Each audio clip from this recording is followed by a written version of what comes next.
Hello दोस्तों, आज की इस वीडियो में आपको हम बताने वाले हैं यूको बैंक सीएसपी के बारे में। अगर दोस्तों आप यूको बैंक का सीएसपी चला रहे हैं, अगर दोस्तों आप यूको बैंक का सीएसपी लेने सोच रहे हैं तो इस वीडियो को बिल्कुल देख लेना चाहिए। क्योंकि दोस्तों अगर यूको बैंक का सीएसपी ले लेते हैं तो यूको बैंक सीएसपी लेने के बाद आपको कस्टमर को कौन कौन सा सर्विस को प्रोवाइड करेंगे और कौन कौन सर्विस को सुविधा उसको देंगे। चलिए दोस्तों, इस वीडियो में आपको हम कंप्लीट प्रोसेस बताने वाले हैं दोस्तों।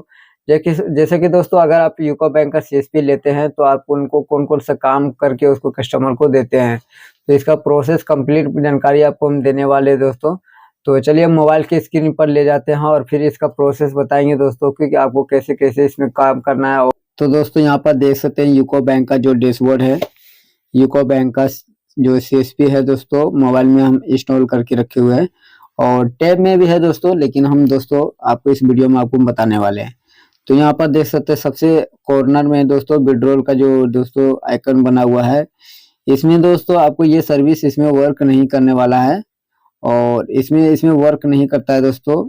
और डिपॉजिट भी वर्क नहीं करता है। बीच में जिस टाइम मैंने सीएसपी लिया था दोस्तों तो 1 से 2-3 महीना करीब इसे एक वर्क कर रहा था। उसके बाद इसका जो भी सर्विस को इसको बंद किया, दोबारा से इसको चालू कर इसको नहीं हुआ। इससे यह फायदा होता था कि दोस्तों जैसे अगर किसी कस्टमर के अकाउंट में पैसा है तो सिर्फ अकाउंट नंबर डाल करके उसका पैसा पता कर सकते थे कि हाँ आपके खाते में इतना बैलेंस है और उनको कस्टमर को बताते थे। लेकिन दोस्तों ये सर्विस को बंद कर दिया है और इसमें क्या प्रॉब्लम है, क्या किस रीजन से इसको बंद कर दिया है दोस्तों, इस वीडियो में हम आपको ये इसका विवरण नहीं दे सकते। तो दोस्तों ये भी सर्विस इसका फिलहाल अभी कंपनी के थ्रू से या ये पोर्टल के माध्यम से इसको बंद करके रखा है। अभी ये दोनों सर्विस इसमें वर्क नहीं कर रहा है। और दोस्तों ये मिनी स्टेटमेंट जो आप देख रहे हैं दोस्तों, मिनी स्टेटमेंट में आपको दोस्तों सिर्फ अपना ही स्टेटमेंट निकाल सकते हैं। जैसे कि दोस्तों जो भी आप ट्रांजेक्शन वगैरह किए हैं तो वो अपना ट्रांजेक्शन ओडी अकाउंट यहाँ पर देख सकते हैं। उसके बगल में दोस्तों ओडी अकाउंट ही इसको डाल करके इसमें सर्च मार के आपको दिन भर में कितना ट्रांजेक्शन किए हैं वो यहाँ पर टोटल डिटेल निकाल सकते हैं।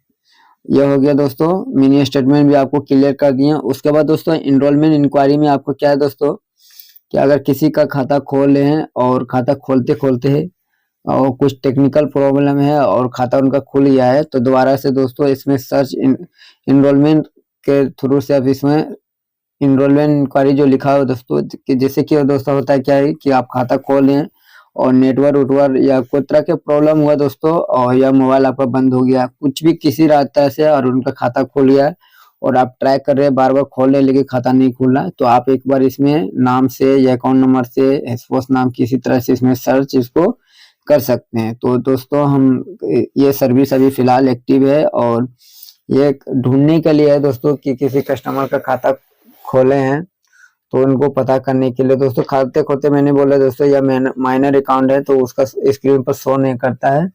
तो माइनर अकाउंट में जैसे कि दोस्तों इंश्योरेंस के साथ अगर खाता खोले तो उसमें क्या होता है कि माइनर है 16 साल 18 प्लस होने के बाद ही दोस्तों उसका इंश्योरेंस होता है। तो उस स्थिति में माइनर अकाउंट में उसका ना अकाउंट शो नहीं करता है। तो आप जिसका भी खाता खोलें यहाँ पर सर्च मार करके, जिनका भी खाता खोलें और नाम से सर्च मार के इसका अकाउंट डिटेल निकाल सकते हैं। तो ये फिलहाल अभी वर्क कर रहा है दोस्तों और ये सर्विस अभी फिलहाल एक्टिव है, कोई दिक्कत नहीं है दोस्तों, ओके है और इसमें भी कोई दिक्कत भी नहीं है, कोई प्रॉब्लम भी नहीं है दोस्तों। उसके बाद दोस्तों आधार सीडिंग, जो कि आधार सीडिंग नहीं कर सकते हैं, ये ब्रांच से ही आपको करना पड़ेगा।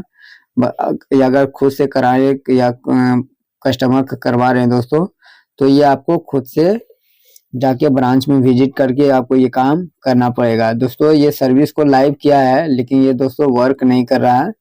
आधार सीडिंग वो होता है कि जैसे कि दोस्तों किसी का आधार कार्ड में लिंक नहीं है या आधार सीडिंग ये भी होता है दोस्तों कि एनपीसीआई का जो आधार होता है वो लिंक है, तो ये आपको फिलहाल इसमें वर्क नहीं कर रहा है। मैंने काफी बार इसमें ट्राई किया हूँ लेकिन इसमें कोई रिस्पॉन्स नहीं है, इसमें कोई फायदा नहीं है दोस्तों। जैसा है वैसे ही इसमें पड़ा हुआ है दोस्तों। ये ओपन वगैरह सब होता है लेकिन कोई फायदा नहीं होता दोस्तों। ये एनरोलमेंट ये भी दोस्तों बीसी के लिए जरूरी नहीं है, ये भी वर्क नहीं करता है दोस्तों, इसको भी दिमाग लगाने इसको फायदा नहीं दोस्तों।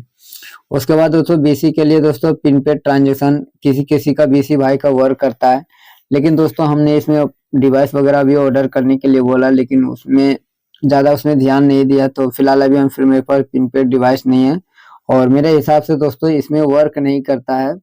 और कुछ ही बीसी भाई का यो पिन पैड है जो दोस्तों एटीएम से पैसा वगैरह निकासी करते हैं, कुछ ही लोगों को ये काम उसका काम करता होगा, लेकिन मेरे हिसाब से मेरे केस में ये सब वर्क नहीं कर रहा है दोस्तों। उसके बाद एपीएस ट्रांजेक्शन तो ये फुल्ली वर्क है दोस्तों, इसमें कोई दिक्कत नहीं है, इसमें कोई भी किंतु परंतु नहीं है दोस्तों।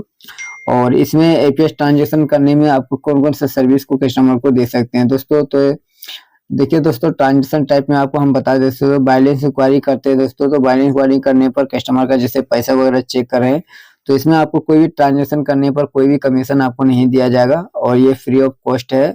अगर कस्टमर का भी काम कर रहे हैं तो एक तरह से समझ जाइए कि वो समाज सेवा आप कर रहे हैं, और इसमें कोई भी पैसा वगैरह दोस्तों आपको मिलने वाला नहीं है। उसके बाद दोस्तों विड्रॉल में, जो कि कस्टमर का दोस्तों अगर आधार से विड्रॉल कर रहे हैं तो 20,000 इसमें निकासी हो जाएगा दोस्तों, और 10,000 कोई अदर आईडी से आपको इसमें निकासी करेंगे, तो टोटल दोस्तों 30,000 एक दिन में। उसके बाद 10,000 आप फंड ट्रांसफर, जो कि दोस्तों अगर जो भी कस्टमर निकासी कर रहे हैं और 30,000 निकाल लिया, उसने बोला कि मेरे को 10,000 दरकार है, तो दोस्तों उसके 10,000 को फंड ट्रांसफर जैसे एक खाते से दूसरे खाते में जमा करने के लिए वो दोनों को आधार से लिंक होना चाहिए, और यूको बैंक का बैंक ही अकाउंट होना चाहिए। अदर में भी होता है, ये नहीं होता है, लेकिन दोस्तों मेरे केस में अदर में ट्राई नहीं करिए। अगर दोस्तों पैसा वगैरह फंस जाएगा तो फिर एक अलग समस्या आपके साथ हो जाएगा। तो इस बात को आपको ध्यान में रखना है कि अदर बैंक में बिल्कुल जमा ना करें। कोशिश करें कि दोस्तों यूको अकाउंट है तो यूको में ही जमा करें।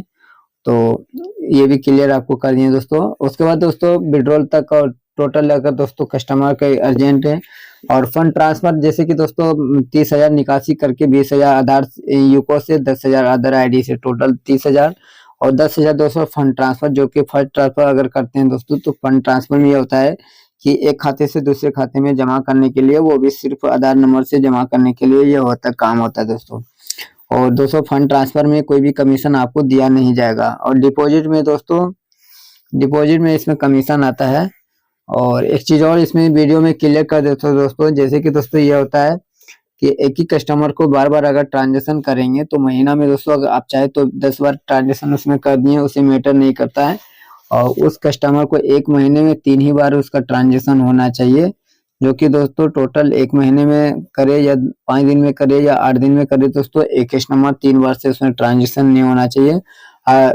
होगा तो आप उसका ट्रांजेक्शन 1000 बार कर सकते हैं, लेकिन दोस्तों बीसी भाई को फायदा नहीं होगा, उनका 3 ही बार कमीशन उसमें ऐड होगा। इस बात को आपको ध्यान में रखना है दोस्तों।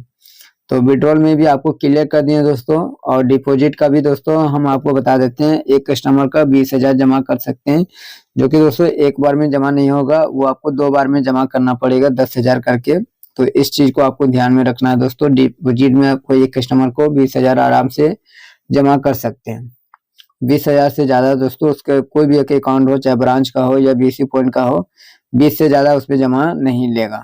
तो उसके बाद दोस्तों फंड ट्रांसफर मैंने भी आपको बता दिया कि इस खाते से काट के दूसरे खाते में डालने के लिए ये काम होता है।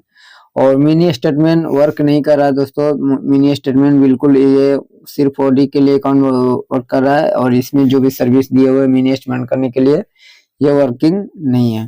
तो दोस्तों एपीएस में आपको हम क्लियर कर दिए हैं। और आप दोस्तों हम उसके बगल में दोस्तों रिकरिंग डिपॉजिट, तो ये दोस्तों ये सब जमा यहाँ से नहीं होगा। और फिक्स डिपॉजिट भी दोस्तों कर सकते हैं, लेकिन दोस्तों ये सब आपको जरूरत नहीं पड़ता है, वो सब ब्रांच के लिए है दोस्तों, ब्रांच से जमा करवाएं कस्टमर से। और दोस्तों रेमिटर में भी दोस्तों इसमें ये भी सर्विस वगैरह इसमें वर्क नहीं करता है दोस्तों। तो और उसके बाद दोस्तों यहाँ पर देख सकते हैं BFD, जो कि ये भी सर्विस वर्क नहीं है। मोबाइल अपडेट भी दोस्तों आप बीसी बॉय जो भी दोस्तों मोबाइल नंबर है इसको भी आप अपडेट नहीं कर सकते हैं। तो मोबाइल नंबर जो भी दोस्तों मोबाइल नंबर अपडेट हो सकता है, लेकिन दोस्तों इसमें ट्राई अभी बिल्कुल नहीं किया गया है, और मेरे हिसाब से दोस्तों ये वर्क नहीं करता है।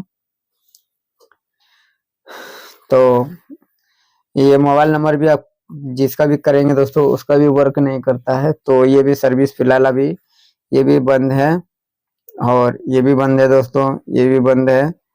और फिक्स डिपॉजिट भी बंद है दोस्तों, रिकरिंग डिपॉजिट ये भी बंद है। और मास्टर डाटा डाउनलोड करने के लिए दोस्तों ये बीच बीच में काम होता है, जैसे कोई भी सर्विस दोस्तों बंद हो गया है और कोई सर्विस को बंद कर दिया है तो उसको दोबारा से वापस करने के लिए मास्टर डाटा पर डाउनलोड करने के लिए तो ये वर्किंग है दोस्तों। और एसएचजी ट्रांजेक्शन दोस्तों ये से भी आप कर सकते हैं, जैसे कोई महिला ग्रुप का जो है दोस्तों उसमें ट्रांजेक्शन करने के लिए, तो ये हो गया। उसके बाद दोस्तों वाईफाई सेटिंग, अगर दोस्तों कोई वाईफाई लिए हुए हैं और डायरेक्ट वाईफाई चलाना चाहते हैं तो उसके लिए है दोस्तों, और मोबाइल नेटवर्क है तो अगर पर्सनल नेट है तो उसके लिए दोस्तों आप किनसे सिम में डेटा लिखा हुआ है उसको कनेक्ट करने के लिए। और ये सब सर्विस फिलहाल अभी वर्किंग नहीं है दोस्तों, ये सब वर्क नहीं करता है, ये भी काम नहीं करता है दोस्तों। मोबाइल नेटवर्क नहीं है, एसएचजी ट्रांजेक्शन ये भी काम नहीं करता दोस्तों। और डिवाइस सेटिंग में दोस्तों इसमें भी फिलहाल अभी वर्क नहीं करने वाला है। और तो डिवाइस सेटिंग में दोस्तों आपको कुछ भी नहीं, ये सब कुछ सेटिंग नहीं करना है। और बिल पेमेंट में दोस्तों मोबाइल वगैरह ये सब रिचार्ज नहीं होता है, ये सब चीज ट्राई नहीं करना है दोस्तों, इस बात को ध्यान में रखेंगे। और लीडरमेंटेड और जेनरिक गन सेवा लिखा हुआ दोस्तों ये भी वर्क नहीं है, ये भी वर्क नहीं करने वाला है दोस्तों। ये सब टोटल ट्रांजेक्शन करने के लिए इसमें कोई भी सर्विस को नहीं है दोस्तों, तो सिर्फ और सिर्फ पैसा निकासी जमा करना, अकाउंट ओपनिंग करना दोस्तों, ये सब कर सकते हैं दोस्तों। हालांकि ये दोस्तों यूको बैंक का जो स्टेटमेंट है दोस्तों वो भी स्टेटमेंट भी नहीं इसमें निकलता है कस्टमर का, तो इस बात को ध्यान में रखना है दोस्तों। उसके बाद इंश्योरेंस ये वो सर्विस दोस्तों एक्टिव है और ये सर्विस दोस्तों चालू है दोस्तों। अकाउंट ओपनिंग तो बिल्कुल ओके है दोस्तों, इसमें कोई दिक्कत नहीं है। ये अकाउंट ओपनिंग और इंश्योरेंस ये सर्विस भी चालू है, कोई दिक्कत नहीं है दोस्तों। लोन डिपॉजिट दोस्तों ये सब आपको नहीं करना है। और उसके बाद दोस्तों लॉक्स LOG लॉक्स लिखा हुआ दोस्तों, इसको दोस्तों मोबाइल नंबर अकाउंट डिटेल निकालने के लिए है दोस्तों। तो यहाँ पासबुक प्रिंट करने के लिए जैसे किसी का आधार नंबर से अकाउंट नंबर निकालना है, जिससे उनको पता नहीं है खाता खुलाया लेकिन दोस्तों उसका अकाउंट नंबर पता नहीं चल रहा है, तो सिर्फ आधार नंबर से डाल करके उनका फिंगर लेके उनका कस्टमर का निकाल सकते हैं अकाउंट डिटेल। उसके बाद NEFT ट्रांजेक्शन ये सब वर्क नहीं करना है दोस्तों। टोटल इसमें 1 2 3 4 5 टोटल 5 सर्विस एक्टिव है। इसके अलावा जितने भी इसमें सर्विस दिए हुए दोस्तों, जो भी इसमें डैशबोर्ड में दिखा रहे हैं दोस्तों, इसमें बिल्कुल एक भी सर्विस इसमें वर्क नहीं करना है। टोटल 5 सर्विस है जो कि 5 ही सर्विस इसको कस्टमर को दे सकते हैं। और बाकी रह गया दोस्तों अकाउंट ओपनिंग करने के बाद फॉर्म वगैरह, तो फॉर्म आपको ऑफलाइन में भर के अब ब्रांच में सबमिट करना पड़ेगा। तो पहले ये सब नहीं होता था, लेकिन दोस्तों अभी ब्रांच में अगर जिसका भी कस्टमर का खाता खोलेंगे उसको ब्रांच में आपको ये पेपर जमा करना पड़ेगा, तो इस बात को आपको ध्यान में रखना है। तो दोस्तों उम्मीद करते हैं इस वीडियो में आपको हम जानकारी दिए हैं।